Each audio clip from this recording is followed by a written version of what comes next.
Magagata tayo ng suso. May pako, tapos may laing. Kukuha tayong laing dito. Magandang laing dito.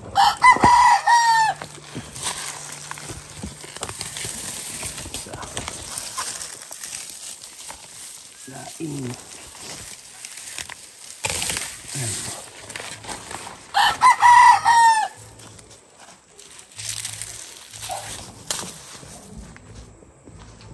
Buti meron tayong malapit na laingan dito. Bali meron na tayong pako, meron na tayo nito. Pandagdag lang, tapos suso.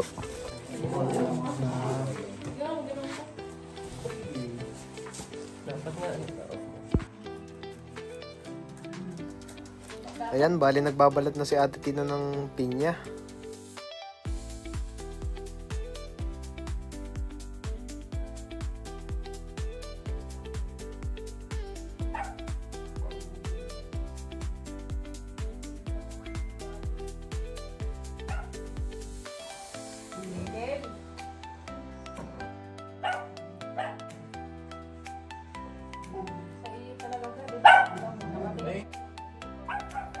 Ayan, buti may mga nakuha pa tayong ilang piraso sa pinyahan.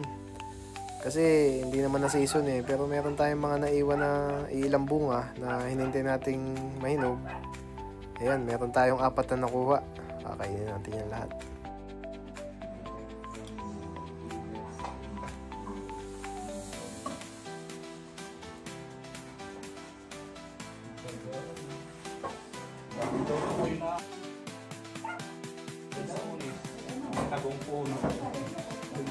May bunga na?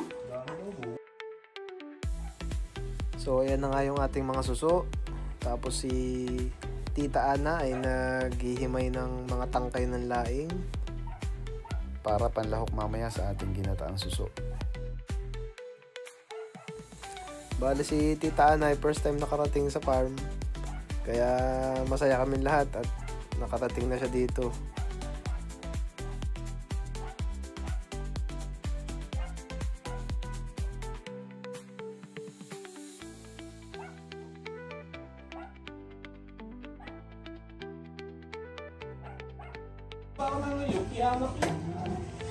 Bakit?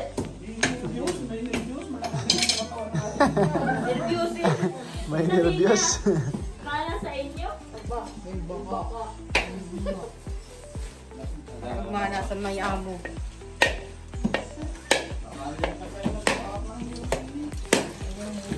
Magak na.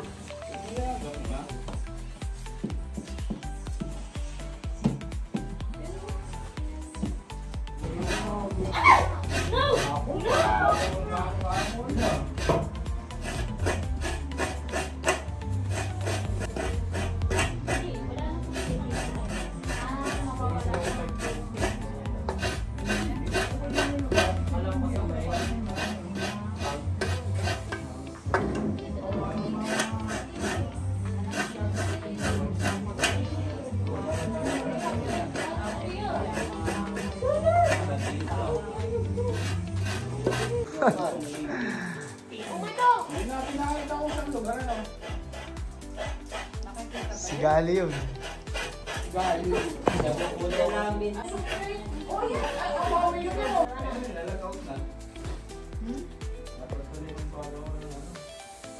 Sneaker guns eh. Kasi ka na lang dito. Kasi type lang dito.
Bawang ka pa para sa steak.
Ah, sarap yan.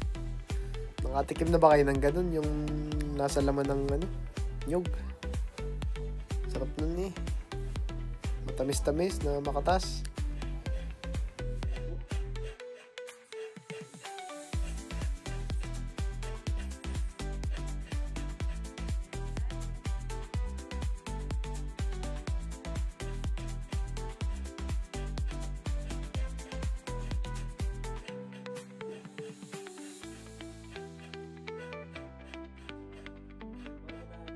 Ha?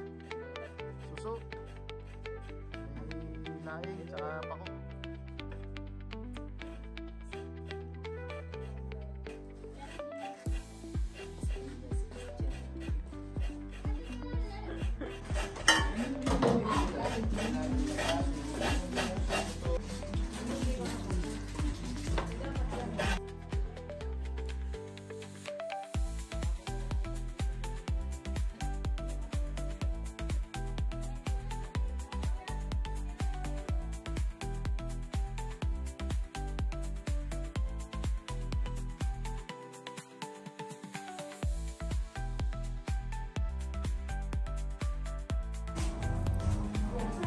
Ayun, nagpadikit na o nagpabaga na si Kenneth ng pagsasalangan ng ginataan nating suso na may laing at pako. Ayan, iniintay na lang.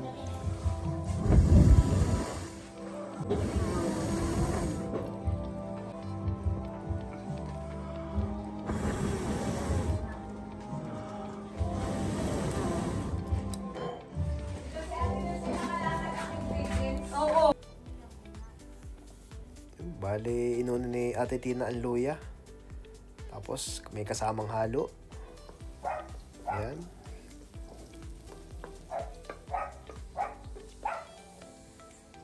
Isusunod niya ang bawang. Tapos, may kasama uling halo, syempre.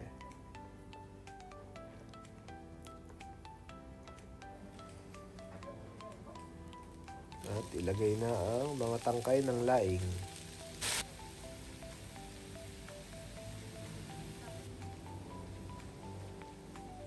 At inilagay na sa ibabaw ang dahon ng laing. At inalis ang mga tira-tira. Ayan, nilagay lahat at inihagis ang tubig sa likod. Ayan, ibinudbud na rin ang pangalawang gata. Yung pangalawang pigayon. Tapos, dinasig-dasig lang niya sa gitna ng kawali. Ayan. At tinakpan. 2,000 years later. At pagkabukas ay syempre malambot na ang mga dahon. Ayan, tapos hinalo-halo ni Ate Tina yan. Ayan, asbok ang usok. At galaw-galaw konti. So ayan, sa mga oras na yan ay nagdadalawang isip siya kung hahaluin niya yung laing. Kasi sabi nung iba hindi daw hinahalo. Pero yung kanya, nahalo niya. Ayan. Comment kayo kung ano ang tama.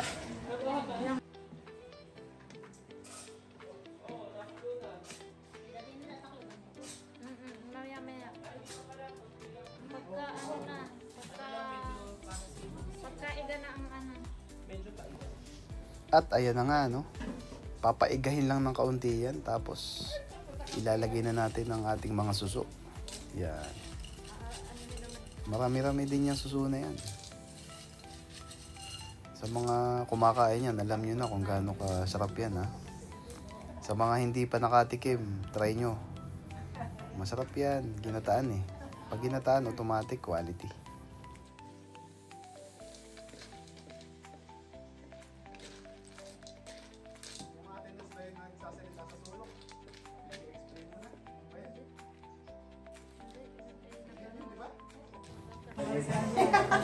Bale, ang sunod ay tanglad at saka yung purong gata o yung kaunahang piga.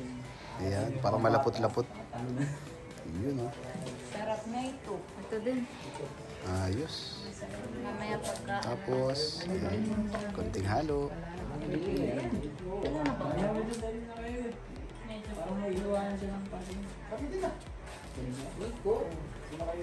At ayan, umalis si Ate Tina. Pagbalik niya, kumuha siya ng karton. Ayan, diyan na kami nagtawa ng lahat. Kasi ang lupit ng kamaypay niya eh. Ibang klase, no? Wala na.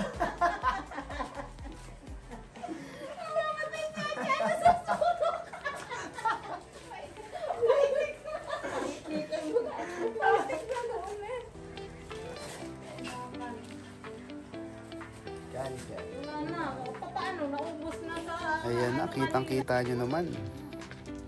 Itsura pa lang, masarap na. Pero masarap talaga yan. Sa totoo lang. Ayun o, kita nyo naman. Quality. Ngayon, maglalagay na tayo ng paminta.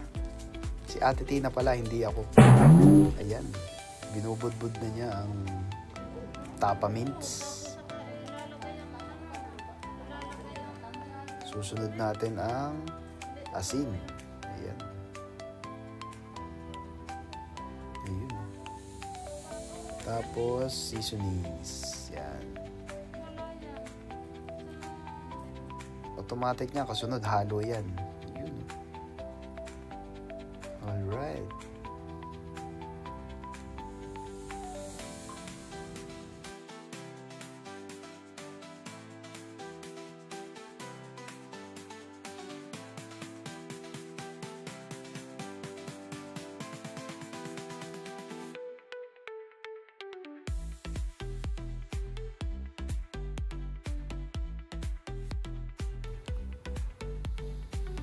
Okay na to.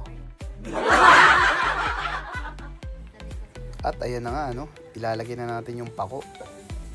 Ayos. Pagkatapos maluto ng ginataang suso natin, ay magluluto si Ate Tina ng isda o magpiprito, ano, para may kaulam ang ating ginataang suso.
luto na.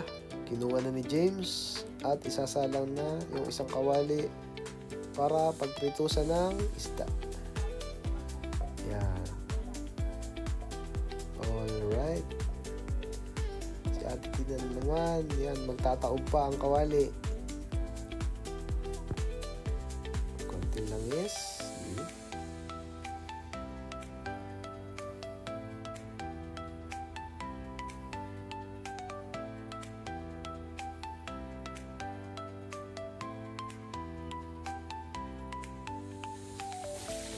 At ayan na, napatalo na si Ate Tina. Welcome ulit sa Christina's Kitchen, ano? Pritong isda naman ang ating tatalakayin ngayon. Ayan.